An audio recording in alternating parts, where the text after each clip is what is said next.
Hey, salut à tous, bienvenue dans ce nouveau guide dans lequel je vais vous présenter les tips et tricks avancés sur Kha'Zix pour pouvoir maîtriser au mieux le champion et carry toutes vos games jusqu'en diamant ou même plus haut.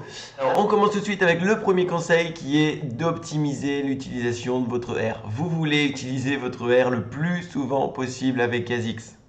Et particulièrement si vous évoluez votre R. Au niveau des évolutions, j'évolue généralement soit le Q first, soit le R first. Si vous maxez le Q, globalement ce sera utile quand vous avez besoin de vraiment beaucoup de DPS, donc globalement contre tout ce qui est tank et bruiser. La plupart du temps, ce que je vais faire, c'est que je vais commencer à évoluer le Q en premier, et en général, level 11, je vais évoluer le R. Alors, ça va dépendre de la physionomie de la game. Si vous avez un jungler qui est squishy en face, c'est une team relativement squishy, vous n'aurez pas forcément besoin du burst de dégâts apporté par le Q. Donc, vous pouvez évoluer votre R directement au niveau 6. Mais la plupart du temps, ce que je vais faire, c'est quand même de partir sur une évolution Q qui sera beaucoup plus utile si vous avez en face des bruisers ou des tanks. Si vous avez en face de vous un jungler comme Nidalee, ce sera a priori plus intéressant d'évoluer votre R. Alors bien évidemment, si en face de vous, vous avez une Nidalee jungle mais que vous avez un bruiser mid, un bruiser top, rester sur une évolution du Q en premier sera sans doute quand même plus intéressant. On va partir tout de suite sur un exemple qui va vous illustrer ce que j'entends par optimiser l'utilisation de votre R. Alors imaginez que vous arrivez en début de game par votre jungle pour éventuellement faire un gank mid. Vous vous retrouvez dans ce bush et là vous voyez quelqu'un qui arrive dans la rivière. Éventuellement le jungler ou même le support ou l'ADC. Alors ce que vont faire la plupart des Kha'Zix, c'est qu'ils vont tout simplement attendre dans le bush. Ils vont attendre que le joueur adverse se rapproche et ils vont vouloir leur mettre le combo. Ça va être une erreur parce qu'en fait, vous savez jamais où se va faire le joueur d'en face. Si ça se trouve, il va remonter vers son top pour aller dépush la mid lane. Il y a des chances qu'il vienne vers vous, mais c'est pas sûr. Il peut aller vers le Drake ou il peut back de l'autre côté. Donc, moi, ce que je préconise, c'est que dès que vous le voyez, vous mettez tout de suite votre R, vous allez en mêlée et vous lui mettez votre burst. Là, lui, il va éventuellement pouvoir sauter ou essayer de s'éloigner, voire même flash. Si c'est le cas, il vous reste votre deuxième stack de R, votre E. Donc, vous pourrez, si vous êtes en mêlée tout de suite, il ne pourra pas vous échapper. Ce qui peut quand même être le cas si jamais vous attendez. Donc, utilisez votre R et allez le chercher. Alors, au niveau de l'engage, donc quand vous allez arriver sur le joueur ennemi, donc vous vous rapprochez au maximum avec votre Z, vous arrivez en mêlée. Là, ce que vous allez vouloir faire, c'est auto-attaque ZQ, d'accord? Et non pas auto-attaque QZ. Parce qu'en termes de burst, il y a vraiment une grosse différence. Donc je vais vous montrer. Vous arrivez au corps à corps, auto-attaque ZQ. Voilà, 600. Alors, si vous faites auto-attaque QZ, vous allez voir qu'on perd beaucoup de DPS. Donc, voilà, on n'est qu'à 400. Alors que si on recommence avec le auto-attaque ZQ, vous voyez, on est tout de suite sur un DPS beaucoup plus important. Et voilà, avec la pratique, vous verrez, ça viendra. C'est ce qui permettra de maximiser votre DPS. Et c'est très important, ça peut vraiment faire la différence dans des games. Et on passe tout de suite au deuxième conseil. Donc le deuxième conseil, c'est vraiment ne pas surestimer le E. Le E est beaucoup trop surestimé à l'heure actuelle. La plupart des Kha'Zix en bas elo ou moyen elo vont vouloir jouer avec le E.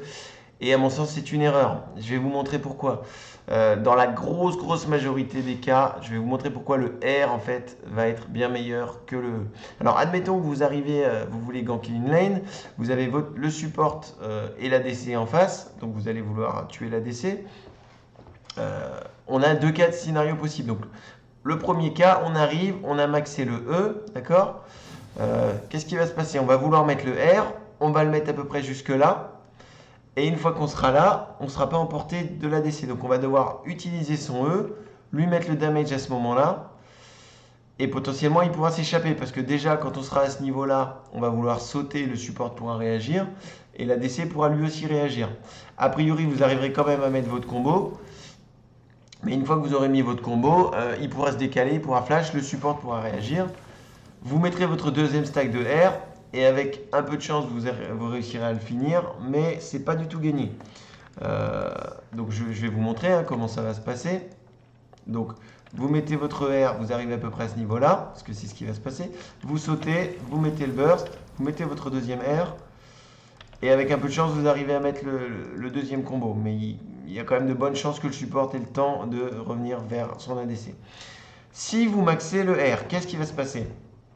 Alors, en fait, quand vous maxez le R, déjà la durée du R augmente. Donc vous pourrez arriver pratiquement en mêlée de l'ADC rien qu'en étant invisible. Donc je vais vous montrer. Hop, vous mettez votre R, vous arrivez en mêlée avec l'ADC, hop, vous lui mettez le combo. Vous mettez votre deuxième stack de R, hop, vous remettez le burst, et puis là, si jamais l'ADC veut s'échapper ou un flash, vous avez toujours votre E, à la différence de la première situation, et vous avez encore une troisième utilisation de votre R au cas où. Donc c'est vraiment, vraiment supérieur dans ce genre de cas. Alors, on arrive maintenant au troisième conseil. Alors, si vous êtes en train de chase un ennemi et que vous savez qu'un combo Q plus auto-attaque ne suffira pas à le tuer, qu'il faut ajouter un Z dans l'équation, ce que vous allez vouloir faire, c'est utiliser la technique du Z flashé. Pour cette technique, l'idée, ça va être d'utiliser votre Z de flash et d'auto-attaque Q. L'idéal, c'est même en fait de faire flash auto-attaque Q si vous êtes vraiment relativement proche. Donc, je vais vous montrer. Vous arrivez, voilà, vous êtes en train de chase. Vous mettez votre Z, flash Q, auto-attaque. On recommence. Donc vous mettez vos Z, flash Q, auto-attaque. Si vous pouvez le faire, ce qui est même encore mieux, c'est de mettre flash, auto-attaque Q plutôt que Q, auto-attaque. Vous gagnerez encore un petit peu en burst. Mais la plupart du temps, vous allez être un peu trop loin. Donc il vaut mieux commencer par le Q. Comme ça, vous serez sûr de le mettre et vous mettez l'auto-attaque derrière. D'accord ? Je vous montre une dernière fois. Donc vous mettez votre Z, flash, Q, auto-attaque. Voilà.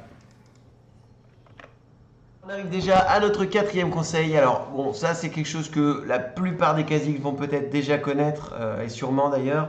Mais ça vaut quand même le coup d'en parler puisque ça fait vraiment la différence. Alors ce que vous allez vouloir faire ici, ça va être quand vous sautez, de mettre votre Q pendant le saut. Je vais vous remontrer. Donc vous sautez, vous mettez le Q.